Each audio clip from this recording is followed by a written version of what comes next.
Hello Golden Jobbers! Welcome once again to my channel. This is Sir Job and welcome to Sir Job TV.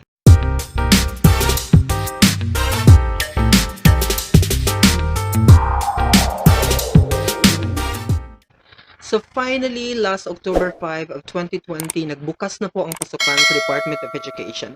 So sa lahat po ng mga estudyanteng kumukuha po ng modular system na modality, sana po mapanood po niyo ang video na ito because ituturo ko po sa inyo ang very important things about the modules and ituturo ko po kayo sa mga parts po ng modules para maintindihan po natin ang value ng ating mga modules na tinatanggap mula sa ating mga schools. So the topic for this morning is all about understanding the basic parts of the module as our partner for quality instruction. This is my video number 21. So quality instruction, kasi hindi po tayo magkakaroon ng face-to-face modality, mahirap po sa ating i-achieve ang sinasabi nating quality education na noon po nating pinapractice sa Department of Education.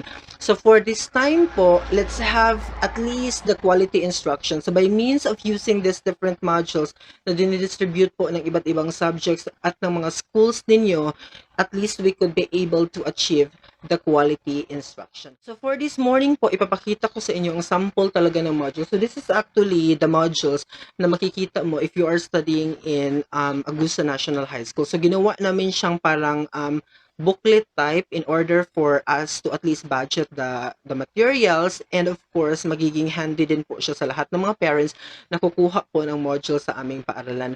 So for this morning, ibibigay ko po sa inyo ang some portions, ituturo ko po kayo sa module. So I hope that while you are watching this video, you are also holding your modules in order for you to be guided kung ano yung nasa laman po really ng modules. So I am using now the modules of the Earth and Life Science. This is the module number 6. Why hindi UCSP? Although this is the subject na itinuturo ko, the UCSP, hindi po ako naghawak ng module ng UCSP kasi actually in reality, wala pa po talagang module ng UCSP kasi this is the process, okay? From the national office, ilalagay or ipapasa po ang module na yun. If it was approved from the national office, ipapasa po yan sa region, and then the region will also have to distribute that one or submit that one to the division office, and the division office will submit that one to the respective schools na naka-attach for that particular division. So that's the process. Now, wala pa pong UCSP, so that's why we have to use as a sample yung module po na available, which is the Earth and Life Science. So, this is now, kung nakikita niyo po itong module na ito, if kung nakahawak po kayo ng module ngayon, meron po yung quarter 1, module 1. So, when we speak of quarter 1, that in one semester, meron pong 2 quarters. I know that aware kayo niyan because if going back to the junior high school system, pag sinasabi nating whole school year, meron tayong 4 grading periods, right? So sa atin pong senior high school, because the subject will end every semester, so meron pong first quarter at saka second quarter in the process, okay? So that is why nakikita niyo po dito sa hinahawakan kong modules, or if you are now holding a module, nakalagay po dyan is quarter 1, and then may naka-attach pong module number, kung ano pong module number. Ang module number po is makikita po yan sa most essential learning competency na pina-follow din in making the module. So that's basically the process. If you have to open the module, okay, pagbukas nyo po mismo sa module, makikita nyo po ang introductory message. Okay, I hope na nakikita nyo ngayon yung introductory message ng module na hinahawakan ninyo. So, may message po dyan for facilitator and may message din po dyan for the learners. So, let's go first to facilitator. I am using the Earth and Life Science now, so that this is how I have to read kung ano yung mga competencies na na-involved dito. Welcome to the Earth and Life Science Grade 11 Alternative Delivery Mode or EDM module on Module 6, the Earth's internal heat. So, ganun po ang nakalagay dito. This module was collaboratively designed, developed, and reviewed by educators by both public and private institutions to assist you, the teacher or facilitator, in helping the learners meet the standards set by the K-12 curriculum while overcoming their personal, social, and economic constraints in schooling.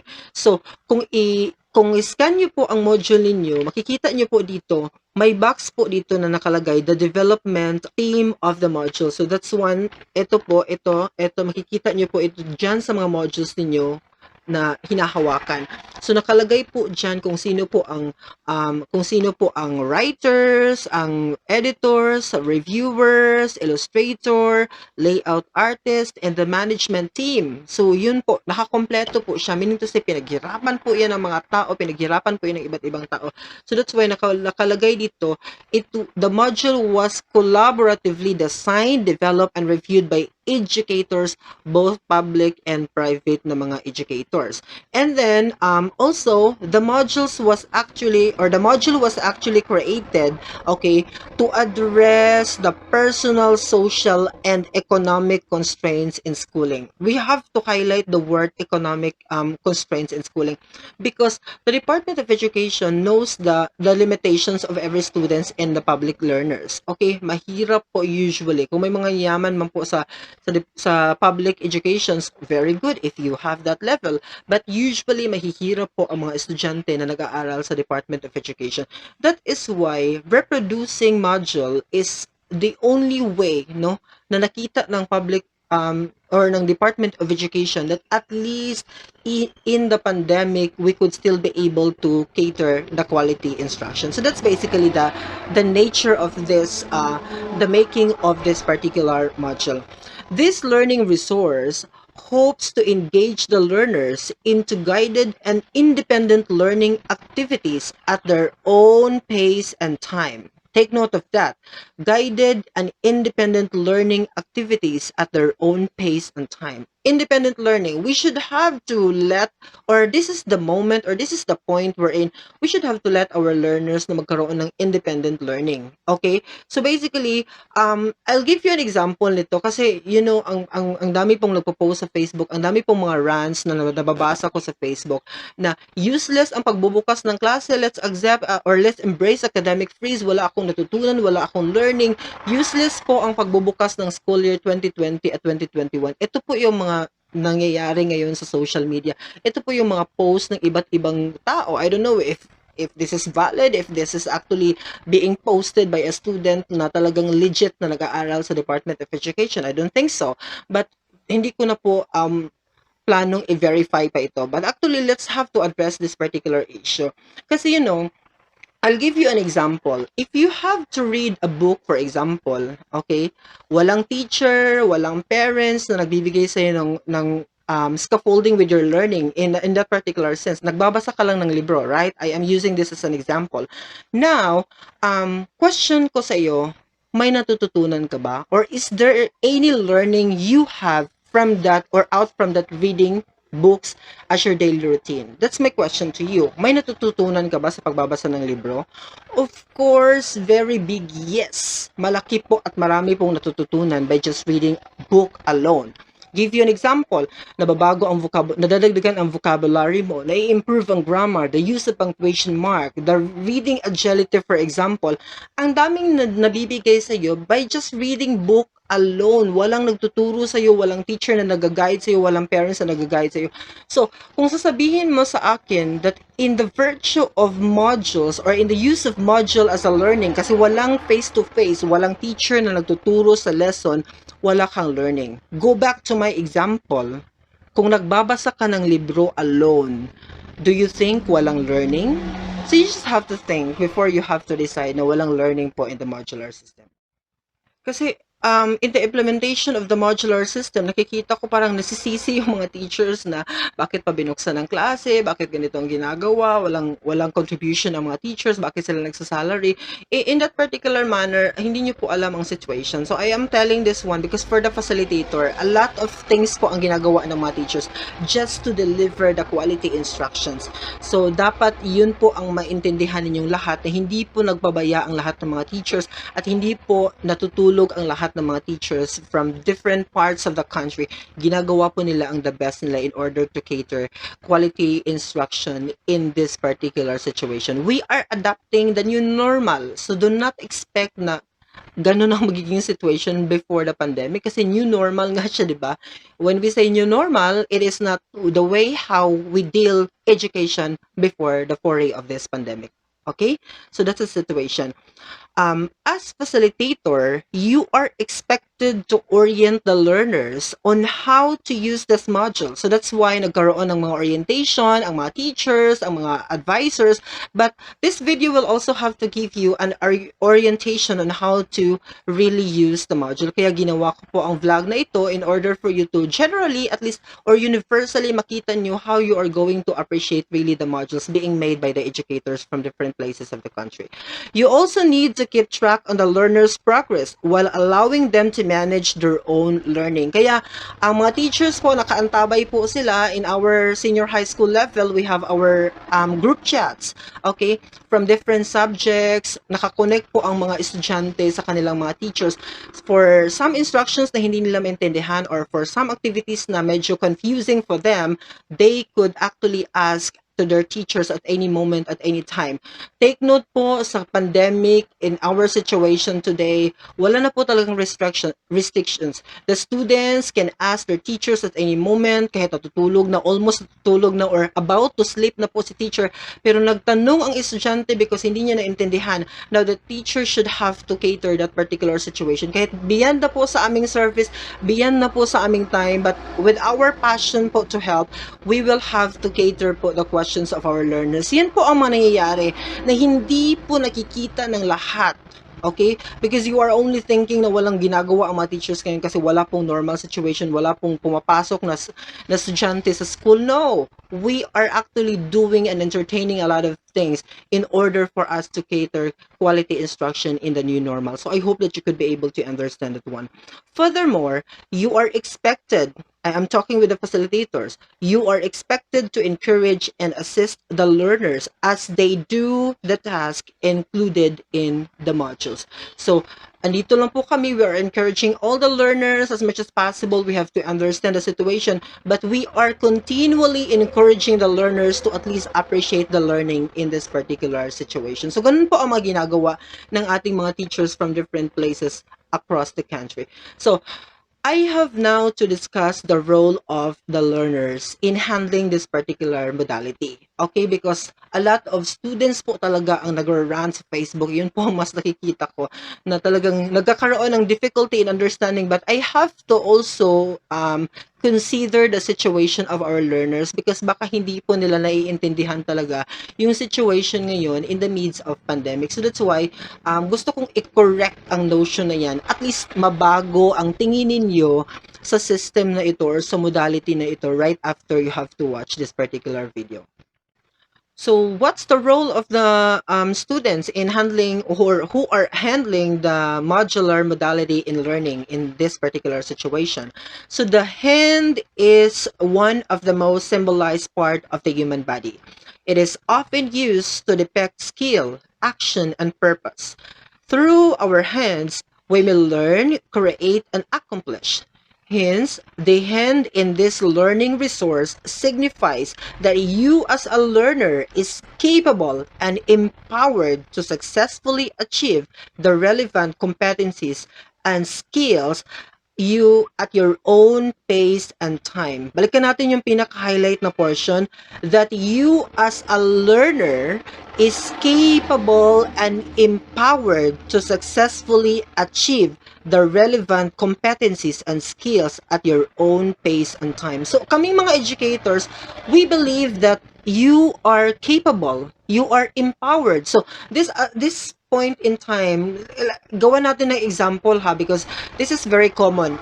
Like for example, we are telling to the world, we have now to, in the 21st century we're talking, we have now to embrace the concept of women empowerment. So when I say women empowerment, that's basically pointing to those women who could become a leader of a certain country, who could become a leader of a certain organization, for example, or they have to take the role of the man in the society. That's what I'm talking when I say women empowerment.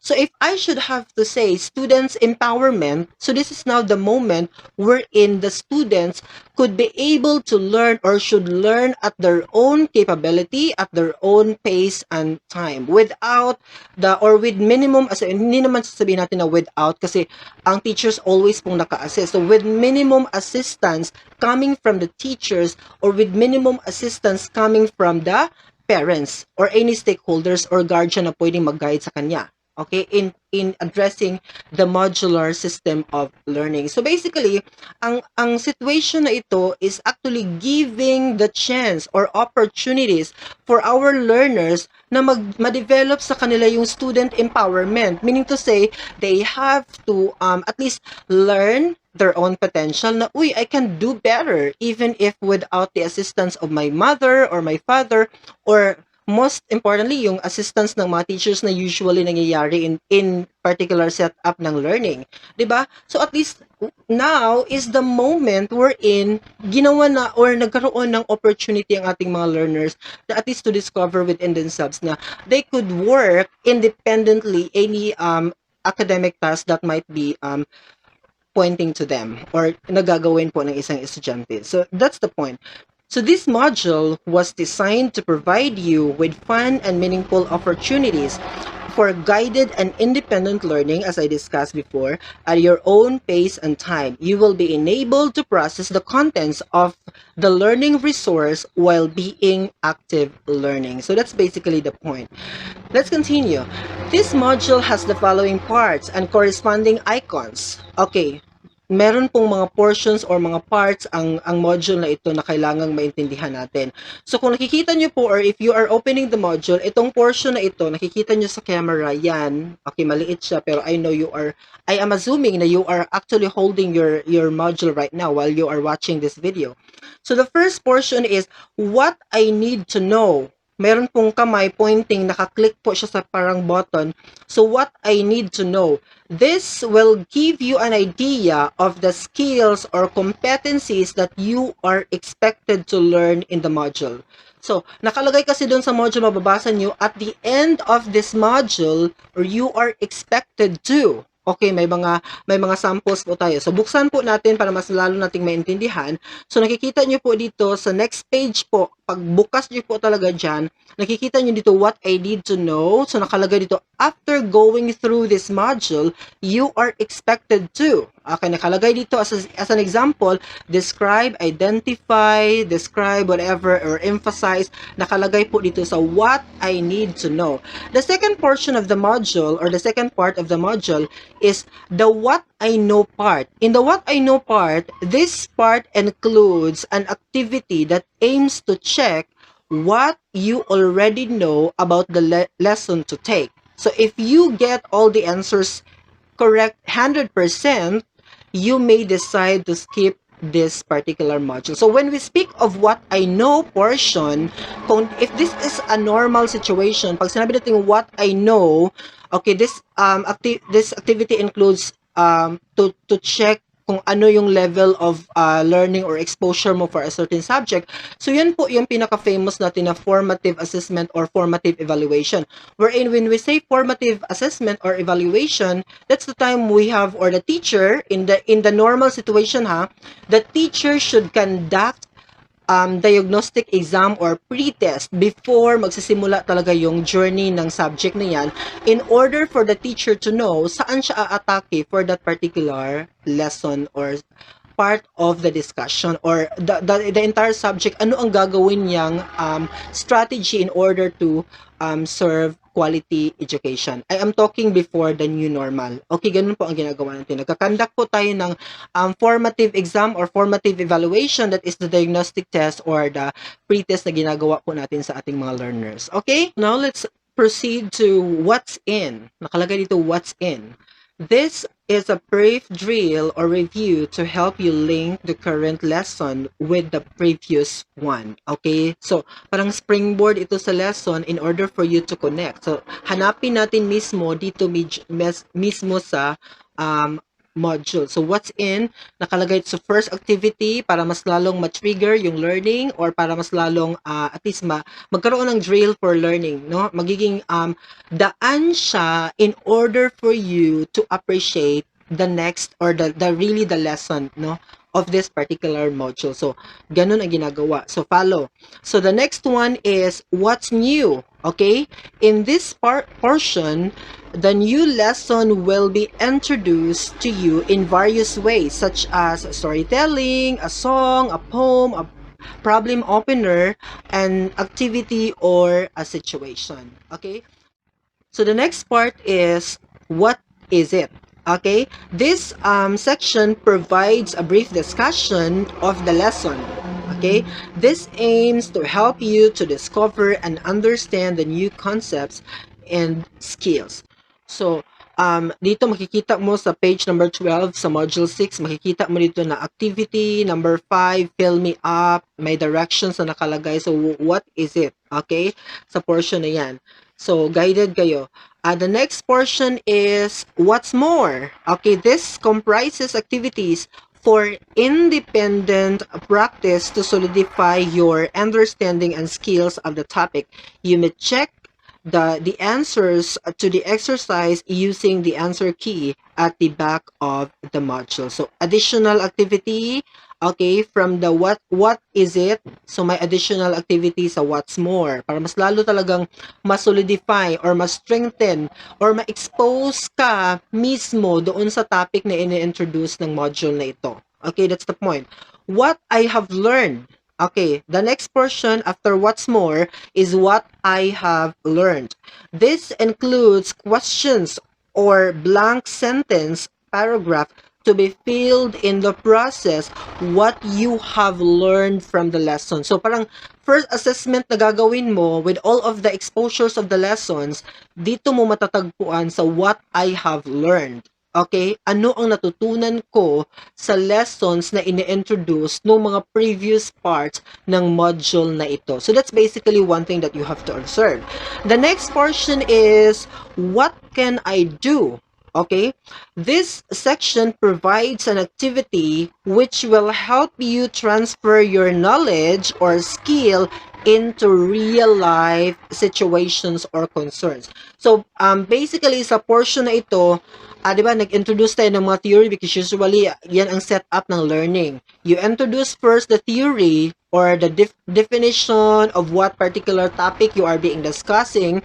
Okay, now here sa what can I do, may mga activities na application ang setup niya. Okay, there's a practical application for that particular topic para mas lalong maintindihan or mas lalong ma-transfer ng isang estudyante yung kanyang natutunan mismo doon sa mga dinidiscuss or mga previous activities or theories that is being introduced from this particular module. So, I hope you are guided by that particular situation. Now, let's proceed to the next part, which is the assessment part. Okay, this is a task which aims to evaluate your level of mastery in achieving the learning competency. So, kung buksan natin ang module na ito, makikita natin na ang assessment portion, ito, kung makikita ninyo sa screen, maliit siya, but I hope you have the module again.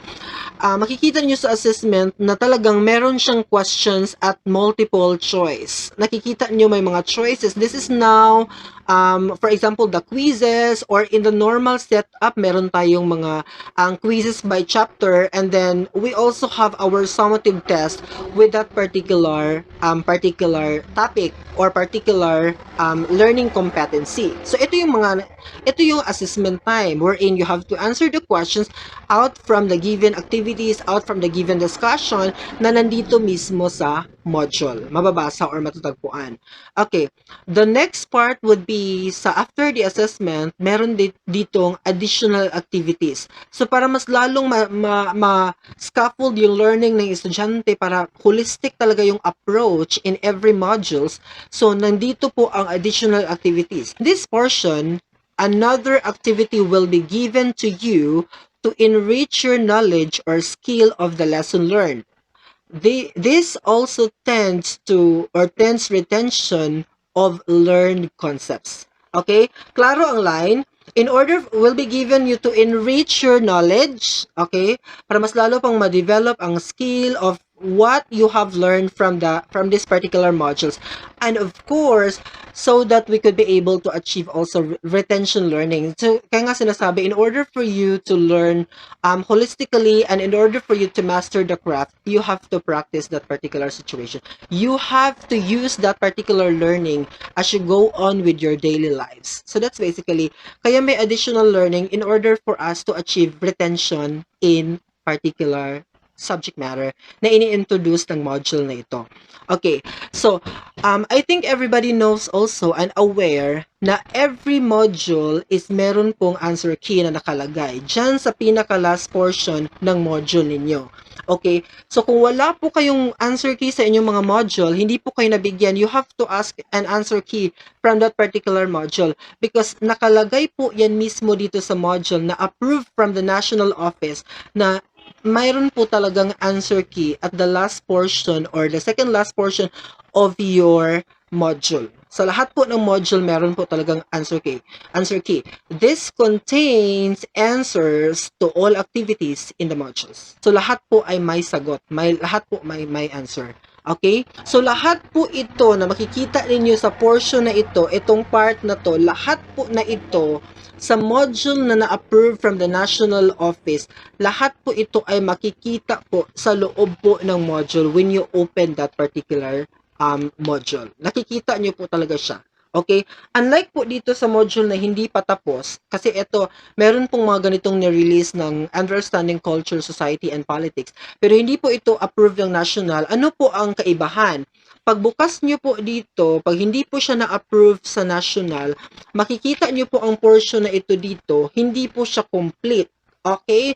Wala pong reviewers, illustrators, and then layout artists. Very important po ang nag-review ng module, wala po siya. So that is why hindi ito inallow na ipagamit po sa mga schools. Though this is a basis, pero hindi po siya i-distribute sa mga estudyante. So wala pong available na module for UCSP, but hindi po nag-end ang quality instruction dyan. Hindi po nakatunganga ang mga teachers. Because in our division, in Butuan City Division, gumawa po, and I think all of the divisions from different parts of the country, ang ginawa po nila is nagkaroon po ng learning activity sheets no, from those subjects na wala pong modules in order to deliver still the quality instruction. Okay? For the meantime na hindi pa prepare or na ready or handa ang ating mga modules. So let's continue our discussion in appreciating the modules, kung ano nga ba ang mga parts and portions dito. So at the end of this module, you will also find the references. Okay, makikita nyo po ang mga references. That means to say, may mga ginamit po na mga sources ang ating mga writers in order to craft this particular module. So now, let's continue the discussion sa mga portions ng module, at least para ma-identify ninyo. Actually, meron kayong copy dyan, so sana po buksan ninyo ang mga portions na ito at intindihin ninyo ang mga parts na ito. The following are some of the reminders in using this particular module. So may mga reminders po na nakalagay sa ating mga modules. Pakibasa po, please, mga estudyante, parents, and everybody else na nakahawak po ngayon ng module. Please read that particular portion. Okay, the following are some of the reminders in using this module. Number 1, use the module with care. Okay? Do not put unnecessary marks on your part of the module. Use a separate sheet of paper in answering the exercises. So, klaro po, hindi po natin susulatan ang ating mga module. Do not put unnecessary marks na ilalagay nyo dyan kasi gagamitin pa yan siya ng, for example, sa amin, gagamitin pa ng other students. So, wala pong magsusulat. You have to consider the module as a book kasi even ang ating mga libro hindi po natin sinusulatan. So please do not you write anything from your module and handle it with care. Sa aking mga estudyante, aking advisor for example, yan ang always kong nire-remind sa kanila, kung gaano kaganda ang module na binigay ko sa iyo, you have to return that module kung ano yung feature niya nung tinanggap mo siya sa akin. So basically, that's a reminder. Second, do not forget to answer what I know before moving on to the other activities included in the module. In-explain ko sa inyo kanina ang role ng what I know portion. Ito yung formative assessment or formative evaluation. Kailangan sagutan mo talaga siya in order for you to test also yourself kung saang level ka when it comes on the exposure of that particular subject matter. So, very important that we take seriously kung ano yung nakalagay mismo sa what I know portion of every module na natatanggap mo from your school. Okay? Third, read the instruction carefully before doing each task. Basahing mabuti ang panuto no, na sa bawat mga activities or task na ibinigay ng module na yan.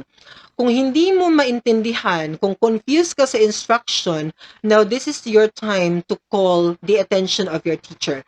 I-chat mo siya or sa group chat nyo, mag-mention ka ng activity doon or instruction of the module na hindi mo mismo naintindihan in order for you to have clarification kung ano nga ang ibig sabihin or papaano sagutan or papaano sagutin ang mga questions na ito. Okay? Or what are your preparations to do in order for you to answer that particular activity? Number 4, observe honesty and integrity in doing the task and checking your answer.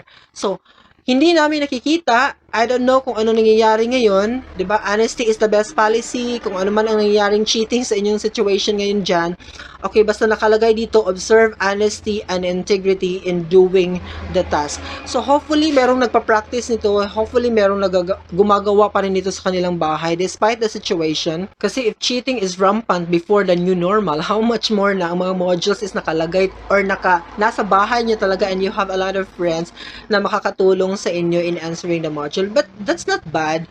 Ang akin lang concern is I hope that you answer all the portions of the modules genuinely. Kasi after all, yes, you do the cheating successfully, but question is, you are actually, or the reality, you are actually cheating yourself, no? Kawawa ka at the end of the day because you are cheating yourself in learning. So I hope that you have to work hand in hand, or you have to work with integrity and honesty all the tasks in the module in order for you as a student to be developed holistically also. Because after all, ikaw lang naman ang magiging maka-benefit niyan.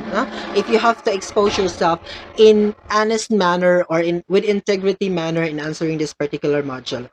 Number 5, finish the task at hand before proceeding to the next. Okay, tapusin mo for you to be guided kasi ang module po is naka by number po siya, no? According po siya sa most essential learning competencies na binuo po. Okay, so after answering the module number 1, okay, that's the time you have to proceed the module number 2 in that particular subject. Okay, para guided ang learning mo na there is a process or there is step-by-step process in learning that particular situation. Number 6, return this module to your teacher or facilitator once you are through with it. So that's why we have our distribution process wherein ibibigay sa inyo ang mga module, and we also have our retrieval process wherein you have to return the modules to your respective teachers or facilitators. Okay, that's basically yun ang nangyayari ngayon. Okay, right after nasagutan ang mga modules, now this is the time for you to return the module. Again, kung gaano kaganda ang module hiniraman or kinuha from the teachers or facilitators, ibalik ito in that particular feature. So if you encounter any difficulty in answering the task in this module, do not hesitate to consult your teacher or facilitator. Always bear in mind that you are not alone. Okay? I hope nabasa ninyo ito. So if you encounter difficulty in answering the task, as I said before, you have to contact your teacher. Kasi ngayon, ang mga teacher, wala na po sila talagang limitations. Talagang nagki-cater po sila anong oras, kahit saan po sila nakadestino ngayon. If there's one student or any students na nagtanong sa kanilang group chat, talagang sasagutin po yan ng mga teachers. That's how dedicated and passionate teachers in the Department of Education. As I observe kasi ganito talaga ang nangyayari ngayon sa new normal. So we have to embrace and we have also to adjust ourselves. Na kahit hindi talaga siya proper na you have to ask question from your teachers beyond the time, beyond the service, but because this is new normal, so we also have to adjust as a teachers kung paano namin i-address ang mga questions ng mga students at any moment na meron po silang doubts with that particular portions of the activity. So always bear in mind that you are not alone in this fight. Hindi po kayo nag-iisa, andito po ang mga parents niyo, mga guardian ninyo, and most importantly, ang mga teachers ninyo to guide you para mas ma-achieve po natin ang quality instructions in this particular situation.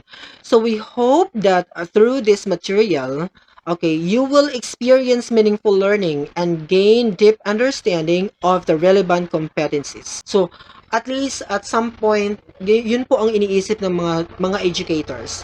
Yung mga teachers from the Department of Education, whether it's private or public na mga high school teachers or basic education teachers, ito po ang gusto namin. Okay? At ito po ang mga nasa isip ng mga writers na gumawa po ng mga modules na ito.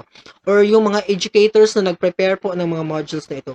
We hope that through this material, gamit ang module na ito, you will experience meaningful learning and gain deep understanding of the relevant competencies.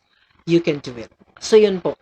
So, sana, let's end up those negativities. Let's end up those mga rants na pinupost natin sa social media with regards on the modules na hinahawakan natin.